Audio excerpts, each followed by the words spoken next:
see you. I see you. Good to see people.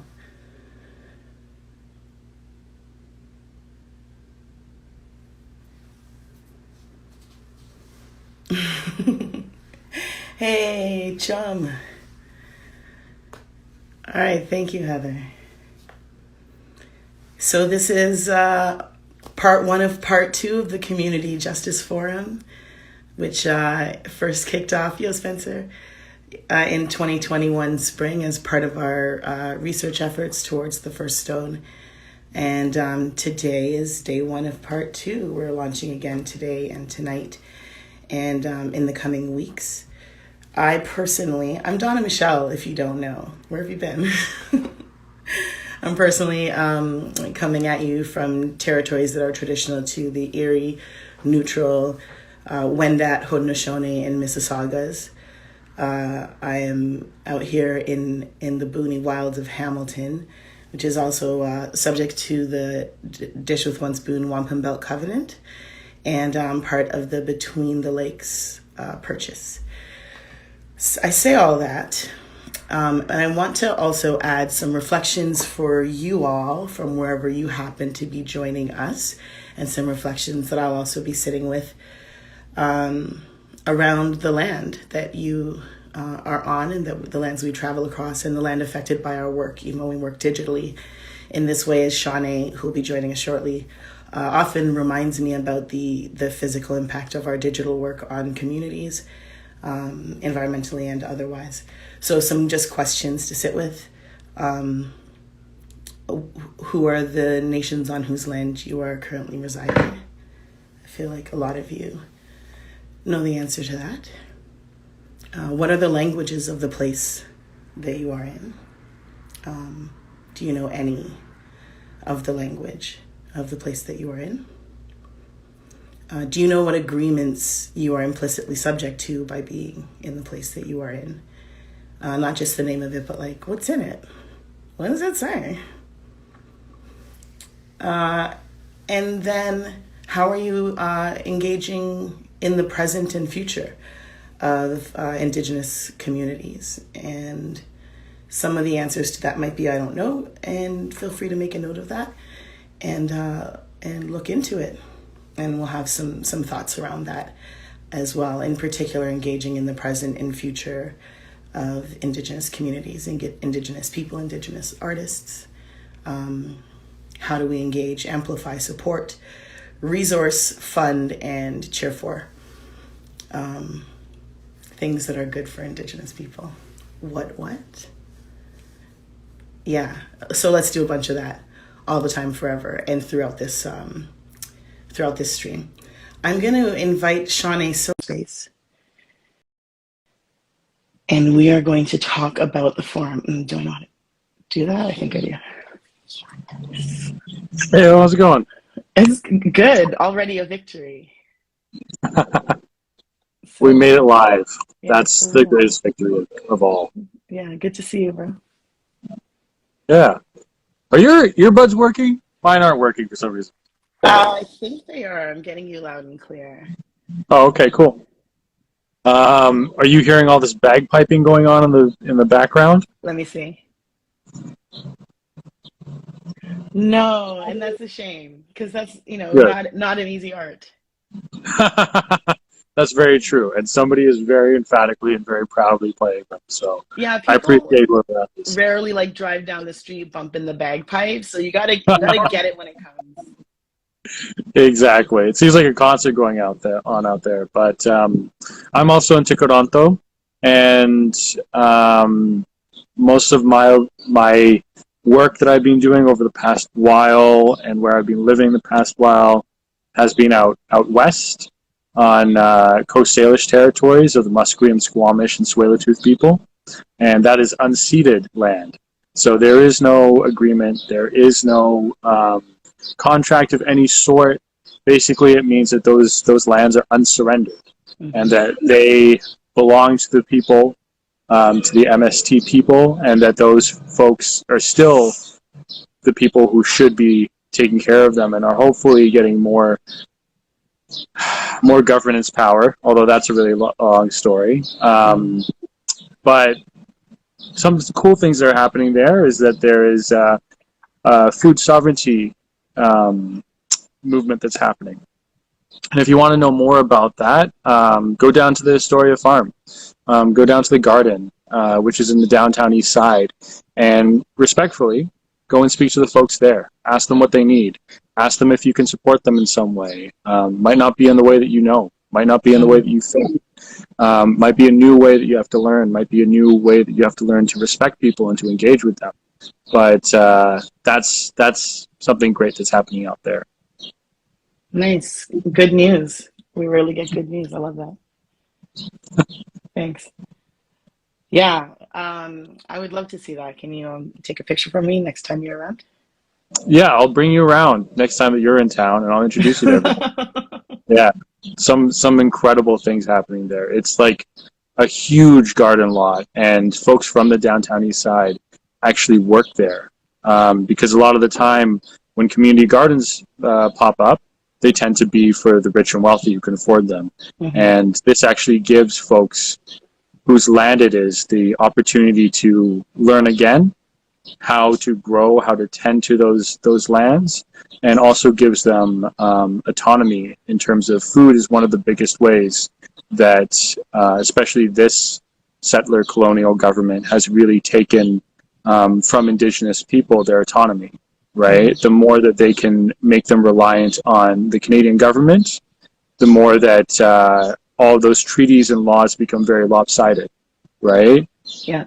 So it's really important that folks, especially in the downtown east side, which is a whole politic in itself that I won't get into right now, but that they're really able to do the work for themselves, right? To take care of their own lands and take care of the food that they're growing.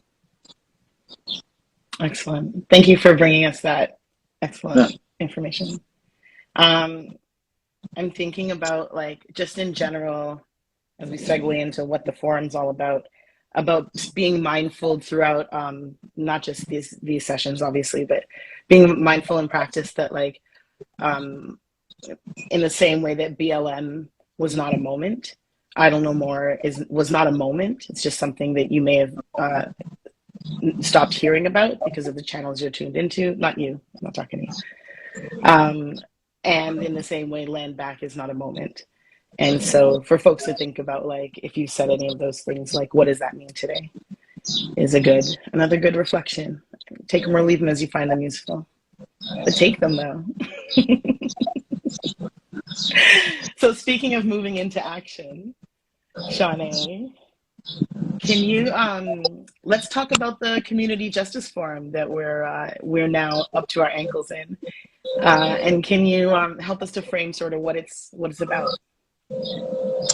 Yeah, so I mean, first of all, I had no idea what the Community Justice Forums were about when I joined in on organizing and helping put them together, and that was last year, 2021, when we did the first one.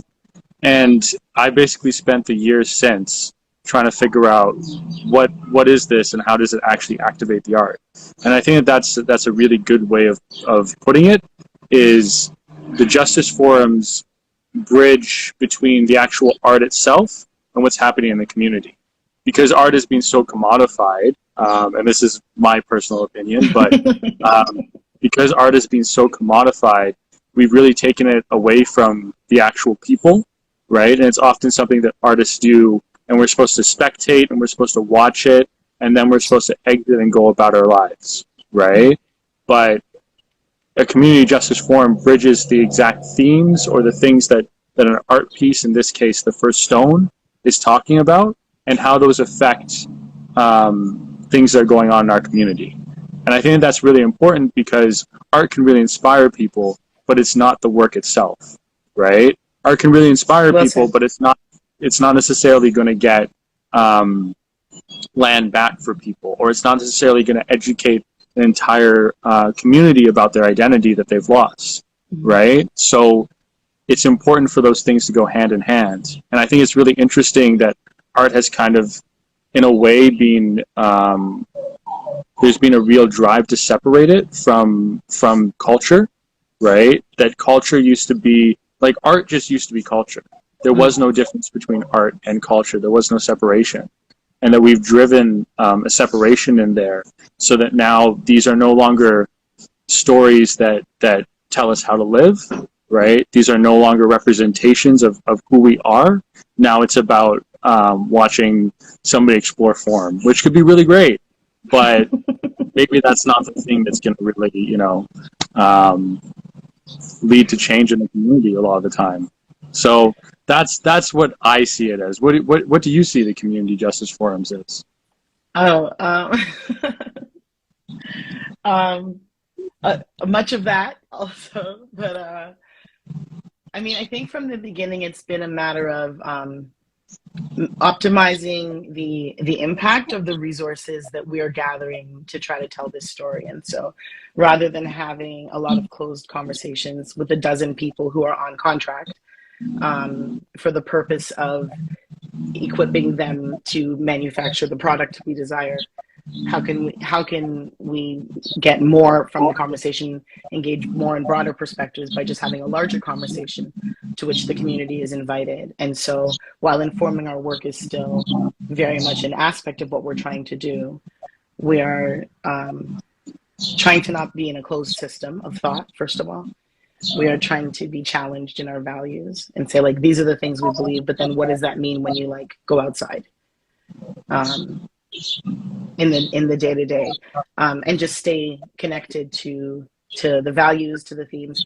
And I think for me, one of the core things about the forum then and now is, if we say this, if we say like justice is awesome, we do say that, we say it all the time. All the time. Like, good morning, Shanae. Justice is awesome. How are you doing? Then what does that mean in our, in our professional, in our personal, in our spiritual engagements and interactions throughout in the world and in our work? And how are those not different things? Yeah, so it informs us, like, it gives us information, but it also helps to inform how we define integrity and how we define community. And who we're hearing from and feel like we're reflecting in the work. Anyways, because it's more fun to share and play with more people. It's all those things. Yeah, but also, like, it is more fun to share and to do things with other people, but also you need the people to make the change, right? We can't just make those changes individually or be like, I went through this artistic experience, which was so enlightening for me, and now I'm looking around wondering why everybody else hasn't changed, right? Yeah, and I mean, there's also something about talking in the abstract in the art about need or oppression as if it's not right over there. And so, like, are we hearing from the people who are engaged on a daily basis with pushing back against this oppression, or do we just have some really great words that rhyme and a pretty sick beat? Like, what's your point? Ultimately, what's your point? What do you want from me? I ask the art, what do you want from me? And so maybe I'm looking for the answer to that too.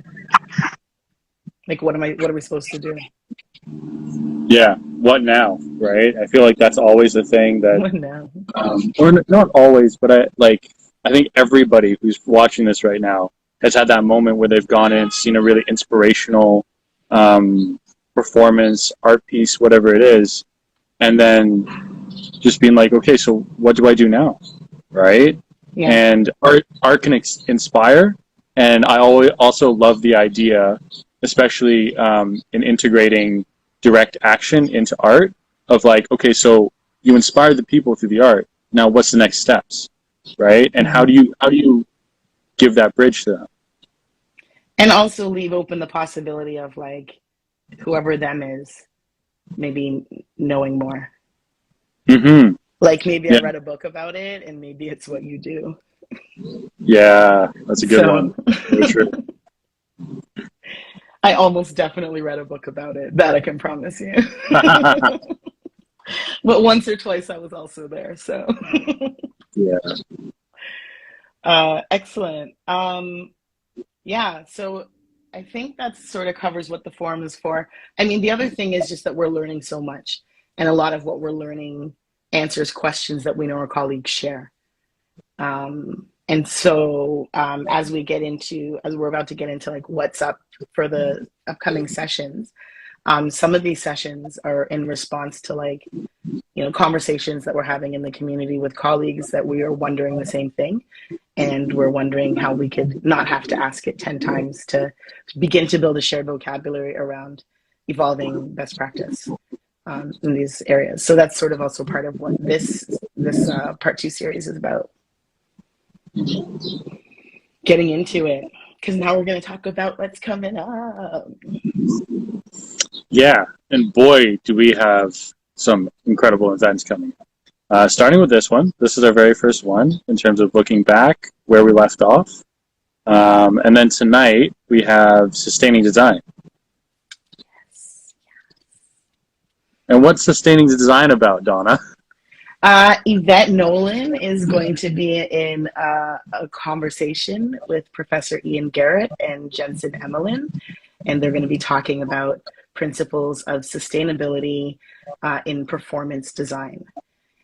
And so, yeah, that's part of one of our principles that we try to keep in consideration from the get-go when we look at materials and practices and processes in design. And we're looking to speak with someone super informed in the community about what's the latest, what's the skinny on that up at York University.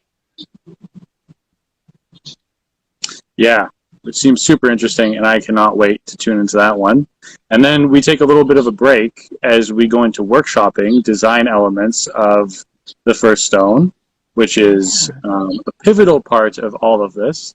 And then we jump back in on July 20th at 3 p.m. for another day of 2 more sessions, which is the first one is More Than Words with Ebony Gooden. Am I right? Yes, correct.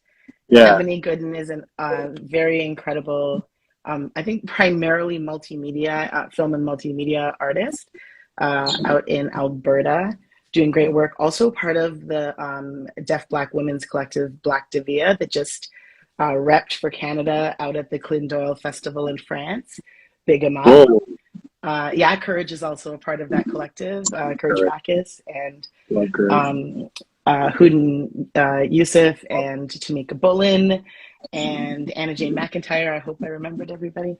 Yeah, but they were out doing that thing. And Ebony Gooden in particular is the artist who has translated the First Stone script into ASL for us, and we're going to be talking about that process, how you go about doing that.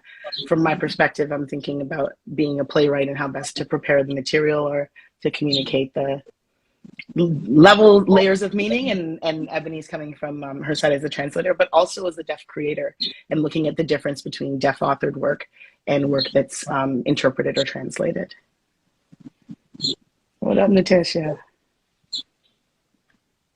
And then that same day at 7 p.m., we have What Comes After, which is with Marcia Dolph. Marcia is our ASL interpreter for all of the sessions. Yeah. And then Yvette and I will be talking to Nikki Shafiula. That's what comes after, which is kind of I think a big conversation underlying everything in our community right now about like the conflict, confrontation, or revelations, or tensions, and just the ways that we go about resolving them. But what we're looking at is what comes after. And we're thinking of that in part because of the First Stone, because of the idea of what makes it possible for child soldiers to come home and be part of the community again. And so that's like one of the frames in which we're looking at it. We're also thinking about the capital R reconciliation for what it's worth. And I know some people think that's not much. And we're looking at it through the lens of abolition values. So yeah, just what comes after the Big Bang. An important part of that is our next topic, which we'll be talking about on August 3rd at 3 p.m., which is how to sustain self. Yeah. just like all just big ones. Yeah. Yeah. I'm going to be talking in that session with Travis Knights and with Leah Simone Bowen, two incredible artists in our community who, I mean, we've all been living the gig life. We've all been doing soul piercing work. We've all been subject to criticism by um, professional critics and mother-in-laws, like whatever it all is, wherever all the weight comes from. So we talking about that and how we sustain. Just got super real there. Yeah. Got a little specific. And then our last event is going to be Liberation Readings, which is always one of your favorites. I And love there's book going to club. be, of course you do. Oh, the number of books that you must have at your library, I can only imagine. But we're going to have Lindsay Lachance, Laurie Marchand, Isidra Cruz, and Joelle Peters. Amazing. What a lineup. Yeah. And that's also on August 3rd at 7 p.m. And that will round us out, right? Indeed it will. And then, for anybody who is, go yeah, for anybody who was at the last Liberation Readings, essentially all these folks that are going to be that we're going to be talking to are going to pick a book that they really want to read, and they're going to read it, and then they're going to tell us a bit about it, and conversation ensues, and all sorts of interesting ideas start to zoom around the world, and we inspire the people. That's what happens. Wow, real big picture there. I loved it. See, I'm learning from the best. That's the business plan right there. So most of this is going to take place online, right? Yes. All of it's going to take place online. In fact, we live there now still. And our guests are from all over. Real quick about the Liberation Reading event, I want to just let people know that if they want to see the books that we've selected, they can check them out on the website at justiceforum.ca, which is also where, like, all kinds of stuff is. Like bios and pictures. I don't know. There's stuff there. It's the internet. You know how to use the internet. And registration links as well. Oh, I love that. I love it. So if you want to watch the panels that are going on during the forum, you can check that out on our website or on YouTube, on our YouTube channel. And, but if you want to be in the Zoom webinar room to be able to contribute to the Q&A, or just feel like a super cool VIP bottle service, it's all there. Then you can register using the link on the website. Thank you for that, Shanae. It's like bottle service. I don't remember having to do that. God damn it. I gotta draw some digital bottles now. I gotta come through. We gotta draw some lines here, okay, Donna? Okay, dial it back. You're doing everything. I've gone rogue. Yeah. I need a manager, Shanae. All right. How much am I going to get paid for this job? No, I'm just kidding. We don't work like that anymore. Equity means nothing. No, just kidding. Other ways to register are that you can go to new policy book. Oh, this is all going to hell in a handbasket. Is that the terminology? I think so. No, I've never seen a handbasket, but the ones I imagine sound kind of comfy. Anyways, we'll talk about it later. Mine's going to be deluxe. You can also register by hopping onto Donna's profile and then clicking the link tree, which will bring you to all of the different links that you will need to register for each one of the events. I'm doing it. It works. I just tried it. Awesome. I love it when a plan comes together. And that way we can send you all kinds of reminders so that, not all kinds, you like don't forget.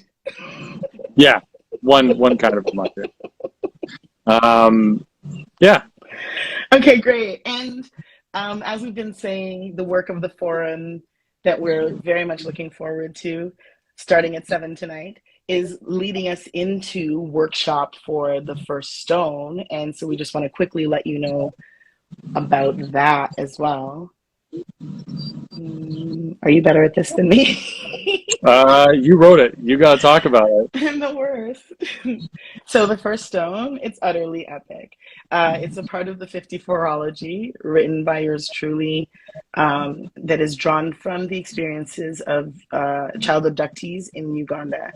And we are producing it in the fall in a co-production with Great Canadian Theatre Company, who we thank very much for jumping in and investing in this work. And it will be premiering in October at Buddies in Bad Times Theatre in Toronto, who we also thank for their long investment in its entire development. And then we'll be going to Ottawa in April, so you can, check us out in October and in April.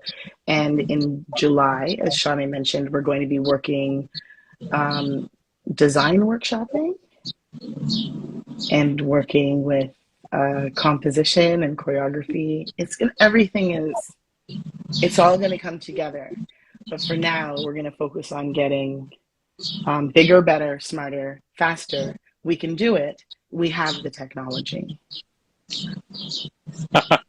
That was a really great tagline. Thanks. 100% original. That's mine. I just thought of it. And so, yes, driving forward into action, which brings us back to where we started. And we really and truly are going to throw back to last year's activity in a moment. But thinking again about driving into action, we wanted to let you know, to shout out some upcoming or already open and ongoing Indigenous art that is excellent that you can check out. So we want to shout out our friends at Native Earth Performing Arts, who have Kamloopa by Kim Senclip Harvey open at Soul Pepper right now, and our friends at Raven Spirit Dance in Vancouver, who are about to, any minute now, like tomorrow, I think, open a new program of dance called Confluence at Dancing on the Edge Festival.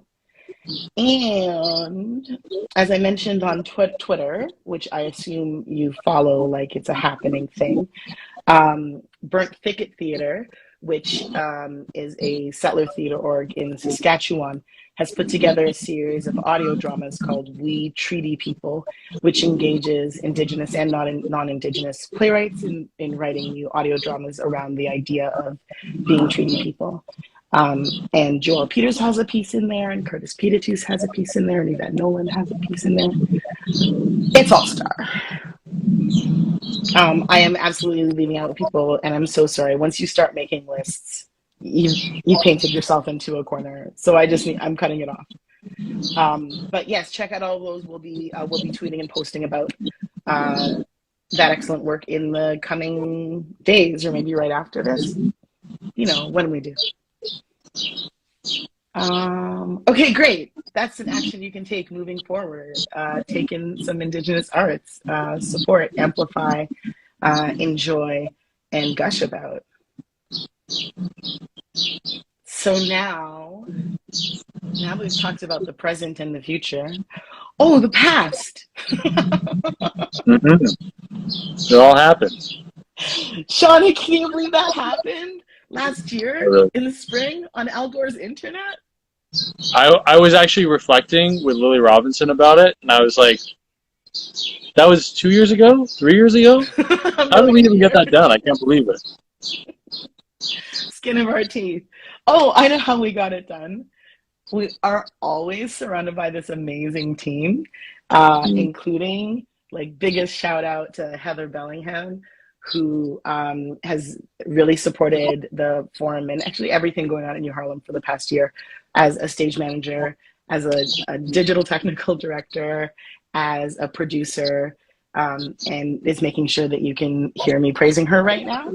So Heather's been really instrumental, as has Lindsay Ann Black, who's doing a lot of our design work and supporting the admin team. And of course, Shanae has been a backbone of the whole thing. And Allison Wong, who's also on our team as the producer for The First Stone. I made a list again. That means I forgot someone. I must apologize to you. Whoever you are, I've had a crush on you for such a long time. I've just been afraid to say so. Moving right along. That is the greatest excuse. I will always use that. First one's free. So let's talk about 2021. I mean, we're pretty amazed it happened. Yeah, because it was uh, pie in the sky, leap of faithy. Yeah. What was your highlight? Oh yeah, you know what? I wrote down that question and then I was like, I hate that question because it's too hard and it involves more listening. So I'll say, for sure, one of my highlights was when I found out that everyone survived at the end. And I was just like I'm waiting to hear about someone who is like can't talk to anyone for a month or lost 10 pounds or this is all sounds very negative, but um my mom is like a really positive person, but she also has an ability for doomsaying, you know? So like she's able to be like, "Oh, that event looks so big. Like I'm so impressed. I bet someone's gonna die." Like statistically, that many people are involved. Someone's gonna get hurt. And I think I've got a little bit of that in me. And I'm trying to turn it around as a capacity to preempt. So take my doomsaying in the best spirit.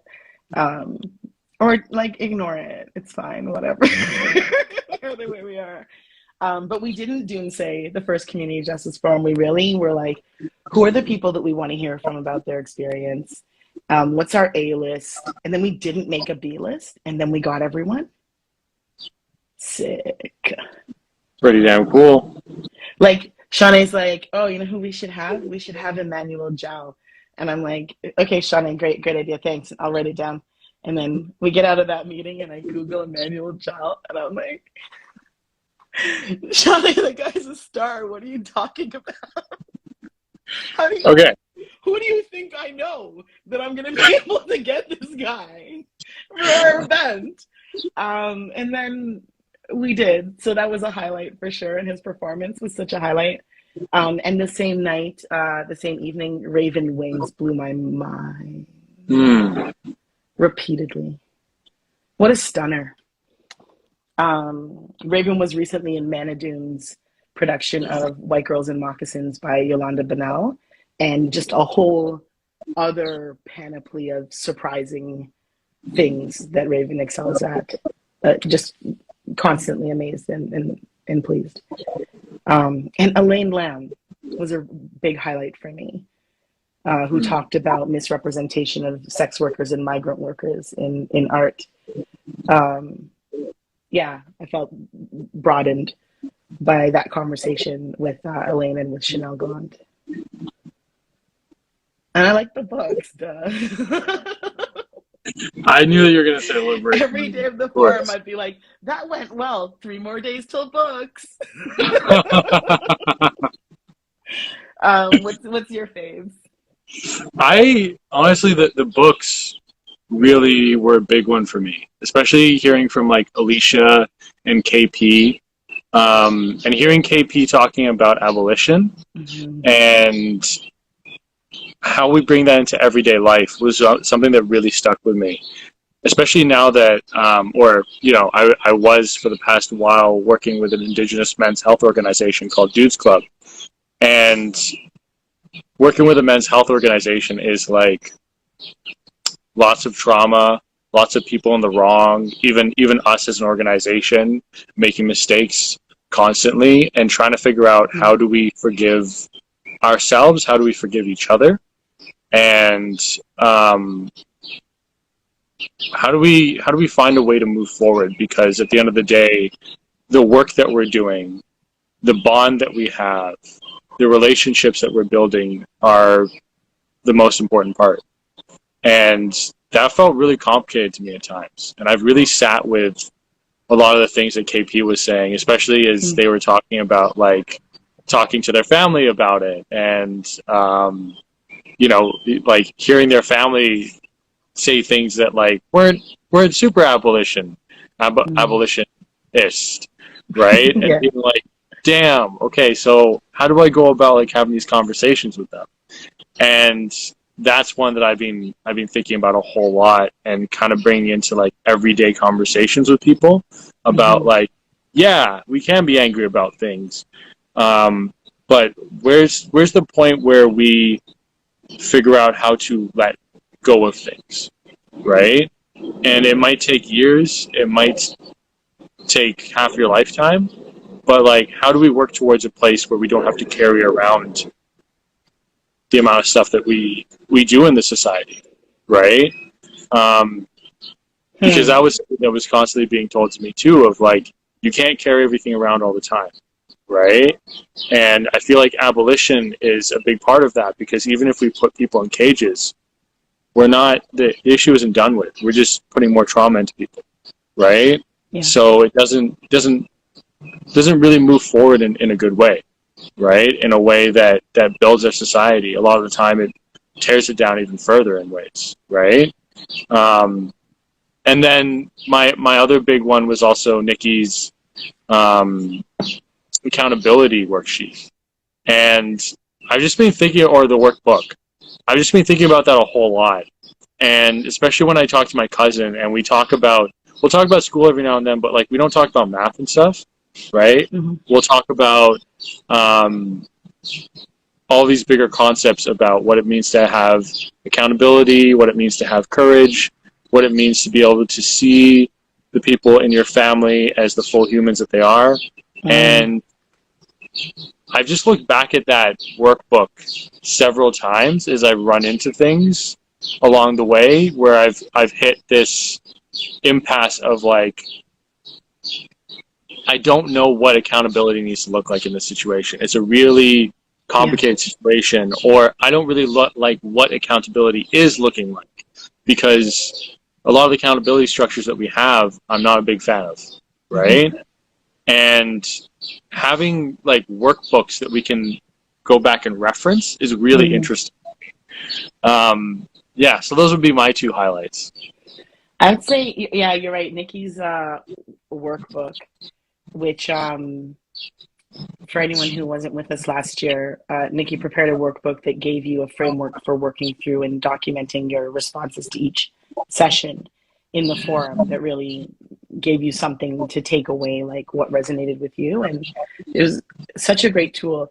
And that makes me also think of the somatic healing tools that were offered by Naz Batam up front, and just how that made me think in a way that I don't typically think about where trauma lives in the body, and about going into something knowing that you'll need to cope and having a plan for that. I just, like, you lost me at having a plan. So Yeah, so yeah, that was a really big learning for me about, like, oh yeah, that does make me do that. I can predict and therefore plan for this thing. I can make myself more capable of heavy work. Just like I can yeah, make myself more capable of lifting that rock. I can make my spirit more capable of heavy work. And that's like, that's not just good work, that's a kindness to yourself as well. yeah. Taking care of yourself, and how important that is. That's a touchstone of all of the work that you want to do in community, I find, right? Of Mm-hmm, like, mm-hmm, I think, like, now that I've worked with like a health organization, which is constantly dealing with different conflicts, right? Because that's what we're there to do. Just the amount that it affects my body, I wasn't really ready for the work. So like, mm-hmm. delving into somatic ways of calming down my body was really, really important, and it's something that I'm still working on now. Yeah.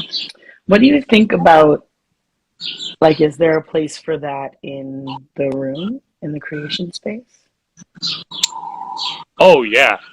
Oh, I feel like that's one of the biggest things that I came away super disappointed from going to Studio 58, going to like a theater school, right? And a Mm-hmm, conservatory that's supposed to train you to do the work. It's not supposed to protect you. It's not supposed to protect you from the industry, right? And the shit that happens in the industry, but also mm-hmm, more importantly, what's the protection that you need to have going into the work? That's something that I've seen with a lot of artists who are really close to me, who are doing a lot of the groundbreaking and spiritual work, is mm-hmm. they are needing to be more and more equipped with ways to protect themselves. And a huge one is how do you somatically let it all out, right? At the end of the day, or how do you somatically figure out that's an edge that I'm not actually ready to go to. My body's not ready to be there right now. So I'm just going to take a step back in this rehearsal, and I'm going to let things let it happen another day, right? Or we're actually going to talk about what do I need to do that work. And it's so weird. Like even as performers, people will talk about dancers and performers of all kinds of how connected we are to our bodies, but also in a more Western creation process, how divorced they ask us to be from our bodies in order to take on this work, which is often traumatic. You know what I mean? Yeah. Okay. Listen, this is my impression. This is my impression of excellent training in performance. Okay. Come in. Okay. Now, like, open all the way up. Like no, more. Open all the way up. Show me everything. It's garbage. Throw it out. Okay, stay open. Stay open. I've got new stuff for you. Hold on. Hold it open. Okay. Now, no, sorry, closing it up is not on the curriculum. We don't do that here. It's 100%. You're on your own, buddy. Enjoy your life. Yeah. Okay, go be grateful to everybody for us. Go tell everybody how great we are. Yeah. Yeah. Oh, 100%. That's exactly what it is. With all due respect, definitely for the craft and for the fortitude that it takes to make it through that, because it is one path of many, and it's not a less valid path, but it just looks like it hurts. Yeah, I think it's fair to sit there and be like, hey, we do some really amazing things in this world, right? Like as all artists know, we do really, really amazing things in this world, but we're not doing it in a way that's good to us, right? And we deserve in our work, right, to be just as well taken care of as everybody else does. Yes, and I love this game.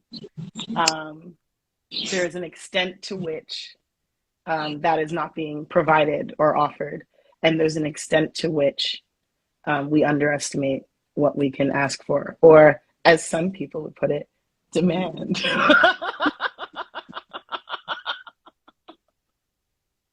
You know I'm demanding. You know that's what I do. You're so demanding. It's what I love about you.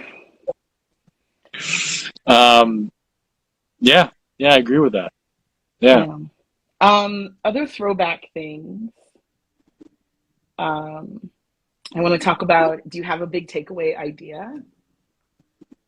Something that you find useful that you came out with? As a producer, like the biggest thing that I came out of, and actually just as like an artist in general, is like, what is art serving the community around me? And how is it coming up short, specifically in how it's bridging that gap of really connecting with community.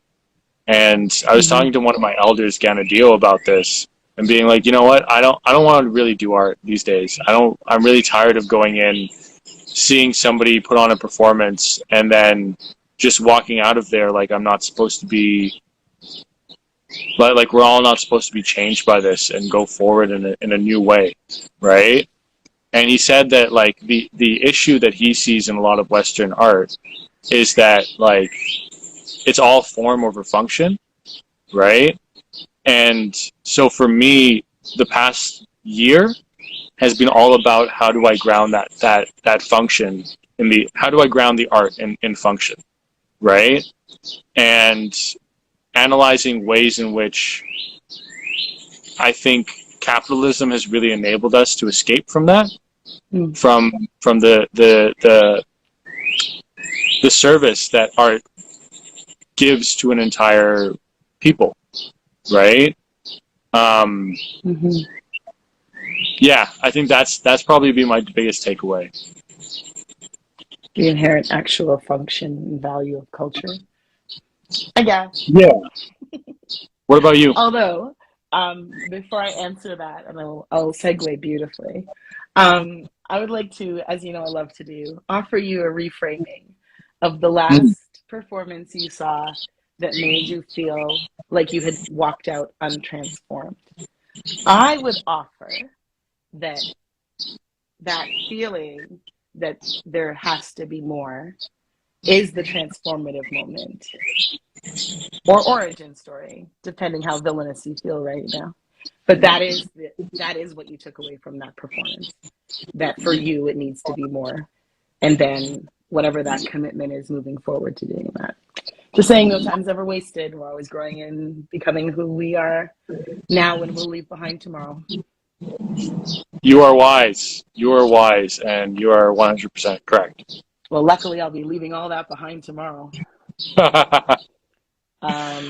However, my segue from that into my takeaway idea, it's kind of that reframing. I don't know what it was in the forum, or probably more in the conversation in the workshop with the first stone artist the following week. So many occasions we had to talk about like a story with sort of a perceived protagonist, and then to do a turn and see how the story looks if another party in the room is the protagonist, which is kind of like something I'm semi-obsessed with anyways, but that something about that deepened for me as a big idea during the forum that led me to thinking about who shapes the picture that we think we see. So like I'm telling a story of a version of something that I learned from folks who experienced something in Gulu in Uganda.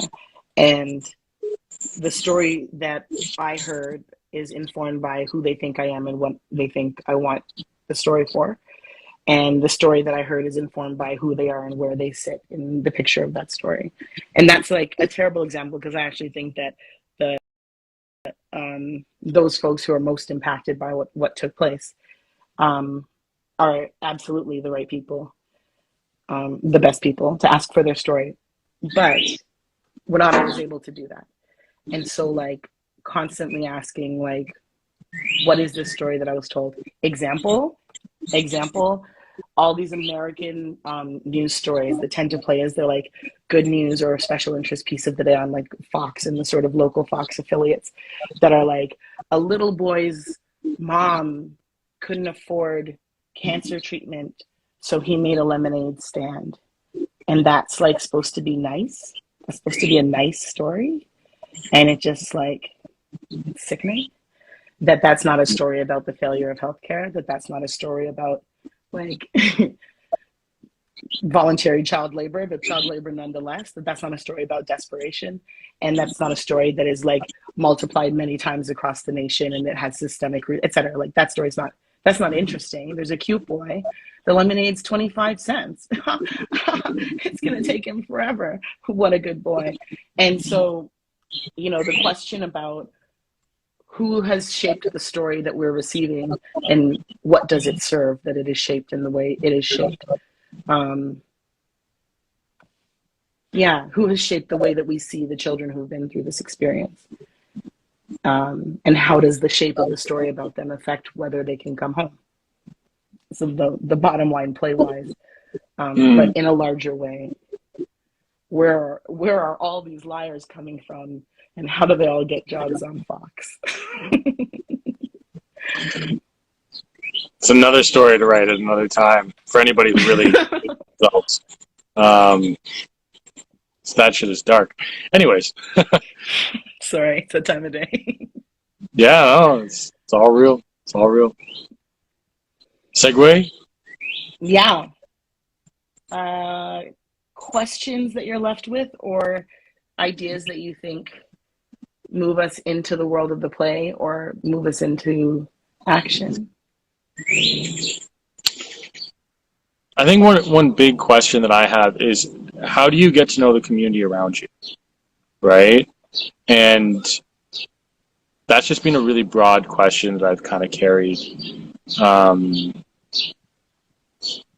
especially because sometimes I get involved with pieces that will astonish me that the demographic that they're talking about is in the same city that I am, and specifically that people carry that pain, right?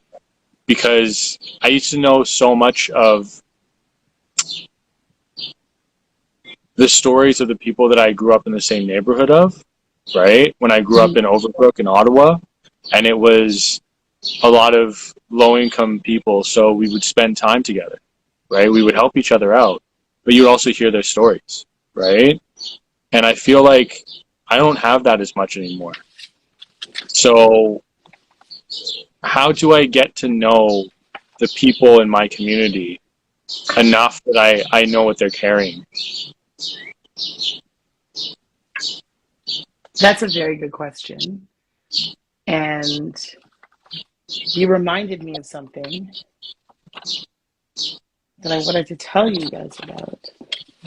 As you're talking about what's going on in your community, I remembered that I wanted to tell folks, I'm in Hamilton. Maybe you're not in Hamilton. I forgive you.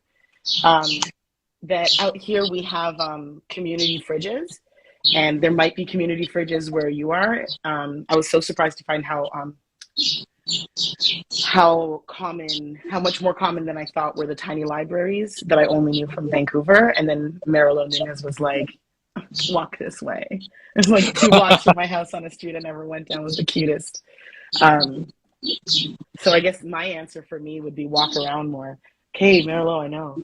But these community fridges, they're great. Like they're just self-serve. They take perishable and non-perishable stuff. And the Hamilton community fridges are accepting donations right now. And I'm going to post about it on Instagram because there's a cannabis store in Hamilton that is doing a drive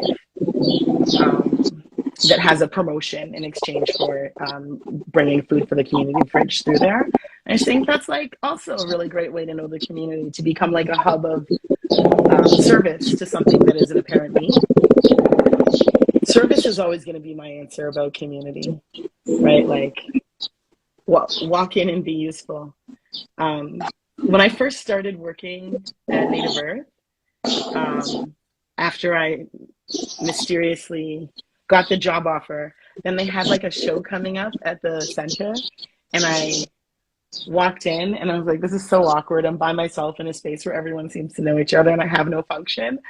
And then I saw this guy just like pulling out chairs and setting them up, and I was like, oh yes, I totally know how to do that.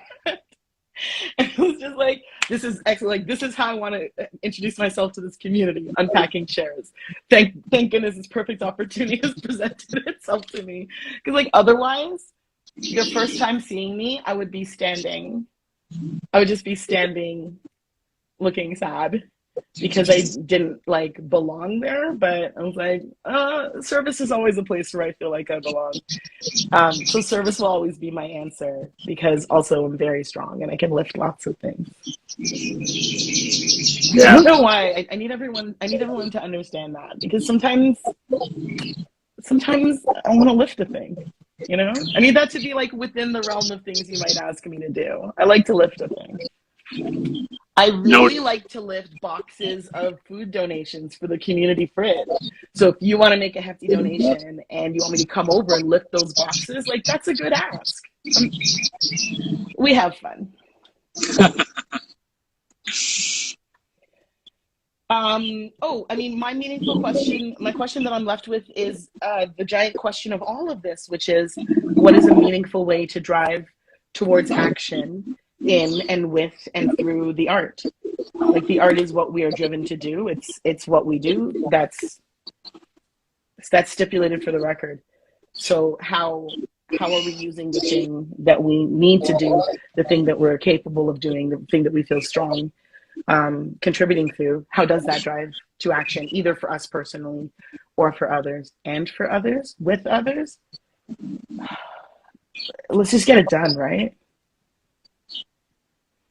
Yeah. Let's just get it done. All in together. And that's all I have to say about all of that. Steam expended. I am out of steam.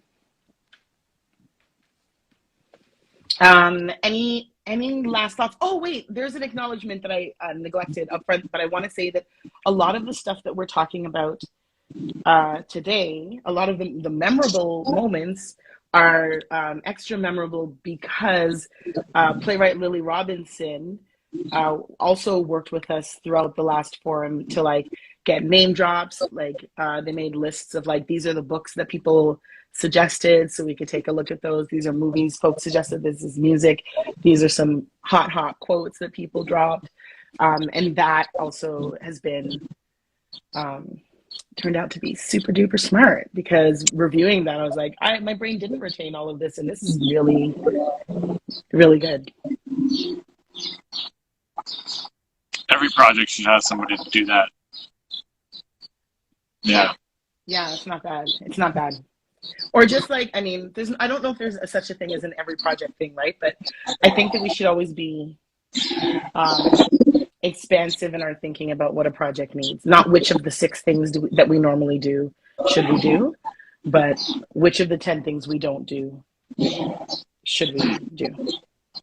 Should we try? Should we add? Should we incorporate? Or should we at least learn about? And I'm enjoying that part of it too, like learning by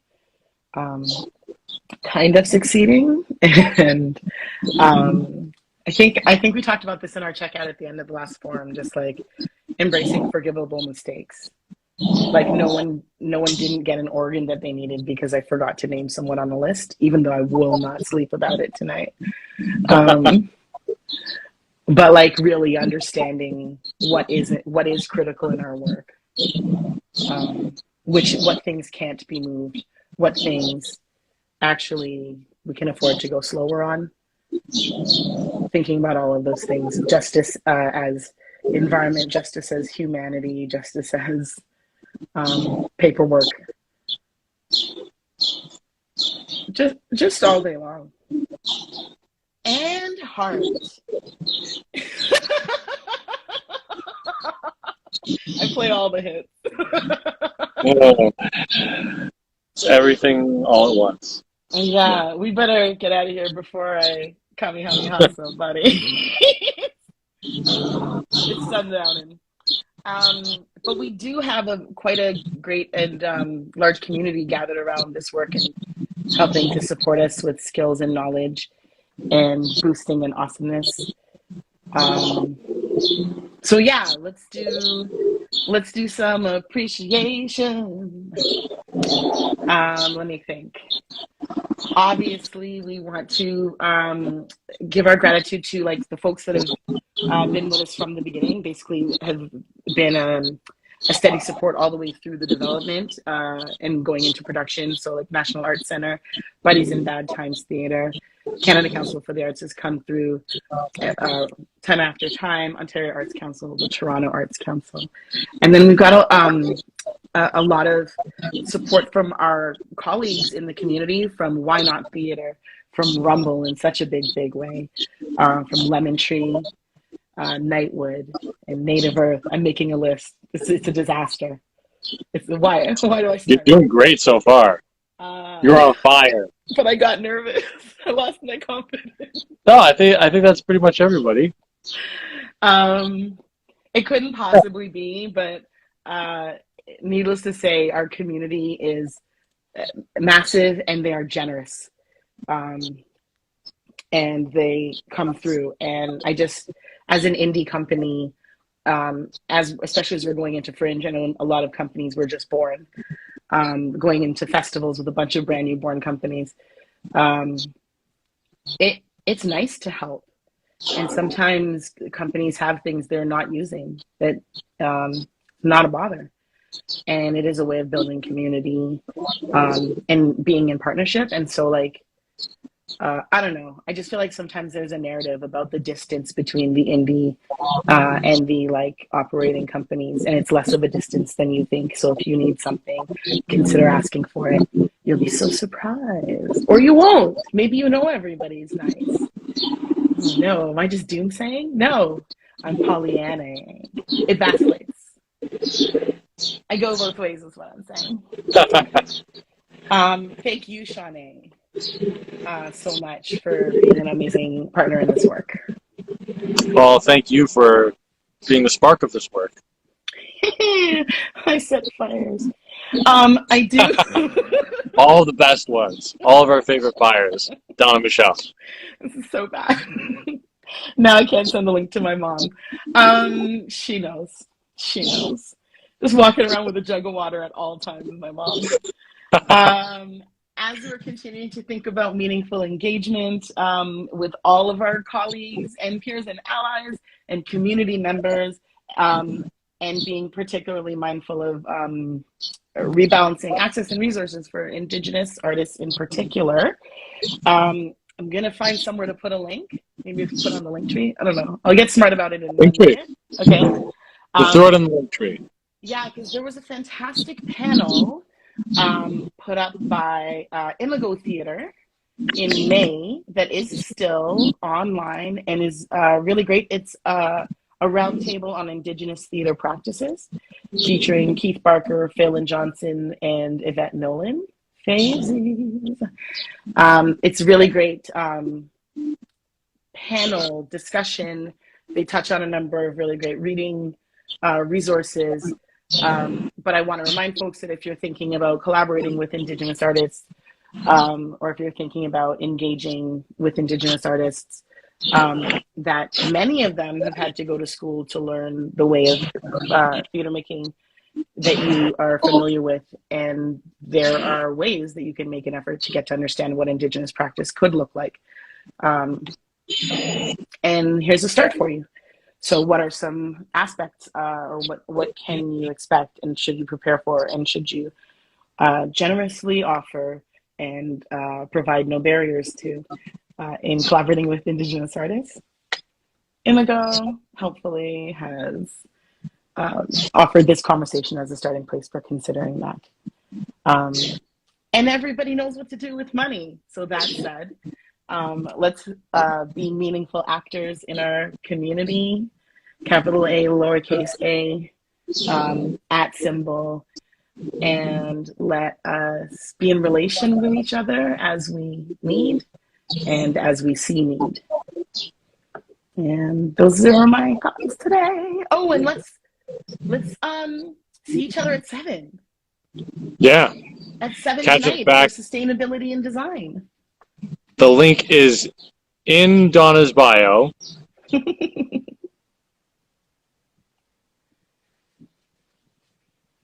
Need to register for that one tonight. You do need zoom on in, but you can just jump on. Great. So there it is. Accessibility for all. Nice. And that, I think that it's going to be very exciting for everyone, but of particular interest to designers and producers, I think, who are thinking around sustainability and what that means for your practice, your budget, and your life. Maybe we could change the colors of things without poisoning the people putting the colors on the things. That's just one bright idea. Anyways, let's see what else they think of. All right. Thanks for joining us, everyone. And enjoy the Justice Forum. Send us your thoughts. Let us know. And we'll be posting about it. Thanks, Donna. Bye. Love you, Donna. Take care of yourself. Love you too.